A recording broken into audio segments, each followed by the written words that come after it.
Betapa hancurnya hati Roza Namira, wanita asal Medan yang batal menikah H-2 acara. Ia memilih gagal naik pelaminan karena calon suaminya tak kunjung memberikan dana untuk biaya nikah seperti yang telah dijanjikannya. Tak cuma itu, selama proses pembatalan pernikahan, Roza Namira menemukan bukti bahwa calon suaminya bersikap manipulatif. Seorang wanita bernama Roza Namira belakangan menjadi sorotan warganet usai video TikToknya viral di media sosial.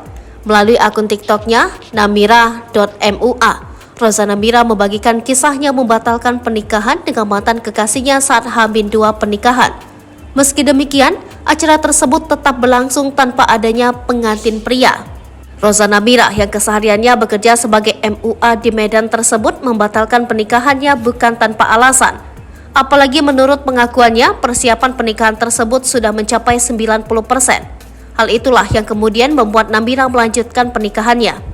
Dalam unggahan TikToknya, Namira membagikan alasan mengapa ia nekat membatalkan pernikahan H-2 acara. Namira menjelaskan bahwa ia dan kekasihnya sudah menggelar acara lamaran pada 21 Mei 2023 lalu. Namun seluruh biaya lamaran itu ditanggung sendiri oleh Namira.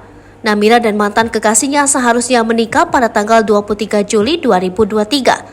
Namun, menjelang hari pernikahan, calon suami belum memberikan dana untuk biaya pernikahan seperti yang telah dijanjikannya. Dengan perasaan khawatir, Namira masih menyembunyikan hal tersebut dari keluarganya untuk menjaga nama baik calon suaminya. Tiba-tiba, H-3 hari sebelum pernikahan pada tanggal 20 Juli 2023, calon suami bertemu dengan ayah Namira untuk meminta maaf dan mengakui bahwa uangnya tidak mencukupi. Namun Namira merasa kecewa karena menurutnya seharusnya calon suami datang meminta maaf 1 bulan sebelumnya jika sudah merasa terdesak. Namira akhirnya memutuskan untuk membatalkan pernikahan tersebut dan mengembalikan sebagian uang yang telah diberikan oleh calon suaminya. Dia menghitung kembali dan menemukan bahwa jumlah uang yang telah dikeluarkan hanya sekitar Rp150.000. Meskipun calon suaminya mengklaim sudah menghabiskan Rp60 juta. Namira langsung mengirimkan uang sebesar Rp30 juta kepada calon suaminya dengan potongan utang sebesar Rp19 juta. Saat itu pula, Namira langsung mengirimkan uang kepada calon suaminya itu sebesar Rp30.360.000. Selama proses pembatalan pernikahan, Namira menemukan bukti bahwa calon suaminya bersikap manipulatif. Calon suami memberitahu keluarganya bahwa Namira mengalami kecelakaan dan meninggal dunia, sehingga pernikahan terpaksa dibatalkan. Namira merasa bersyukur karena dalam waktu kurang dari 24 jam, dia berhasil mendapatkan bukti percakapan dalam salah satu grup percakapan ibu calon suami yang menunjukkan upaya manipulatif keluarganya.